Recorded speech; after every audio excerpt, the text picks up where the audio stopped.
సంజామలలో 1897-98లో అసక్రమంగా విధిస్తున్న అధిక భూమి శిస్తును తీసివేయాలని, ఎటువంటి భూమి పన్ను కట్టకుండా ఎత్తివేయాలని బనగానపల్లె నవాబు మిర్ సయ్యద్ ఫతే అలీ ఖాన్కు వ్యతిరేకంగా సంజామలలో తిరుగుబాటు జరిగింది.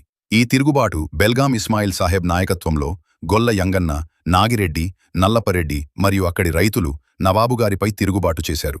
వీరు శాంతియుతంగా సత్యాగ్రహం చేస్తున్నారు. ఆ సమయంలో కొంతమంది నవాబుగారి అనుచరులు వారిని రెచ్చగొట్టడంతో శాంతియుత ధర్నా కాస్త ఆయుధాలు చేతపట్టి హింసాత్మకంగా మారింది. సంజామలలో జరుగుతున్న ఘటనపై సమాచారాన్ని తెలుసుకున్న బనగానపల్లె నవాబు రాష్ట్రానికి పొలిటికల్ ఏజెంట్ అయినటువంటి కర్నూల్ కలెక్టర్ సహాయంతో సాయుధ బలగాలను సంజామలకు పంపించారు.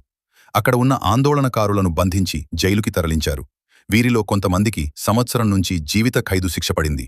1906వ సంవత్సరం వరకు 4 రైతులు ఇంకా జైలులోనే ఉన్నారు.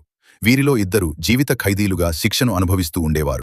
బనగానపల్లె రాష్ట్రానికి అసిస్టెంట్ పొలిటికల్ ఏజెంట్గా నియమితులైన జేసీ మొలోనీ గారు ఈ కేసును పరిశీలించి వీరు చేసిన ఈ ధర్నా అజ్ఞానం వలన, తొందరపాటు వలన జరిగినదిగా భావిస్తూ వీరికి పడిన శిక్షను తగ్గిస్తూ జీవిత ఖైదు అనుభవిస్తున్న బెల్గాం ఇస్మాయిల్ సాహెబ్తో పాటు మిగతా 3 విడుదల చేశారు. ఈ సంఘటన బనగానపల్లె నవాబుపై జరిగిన మొదటి తిరుగుబాటుగా చరిత్రలో నిలిచింది.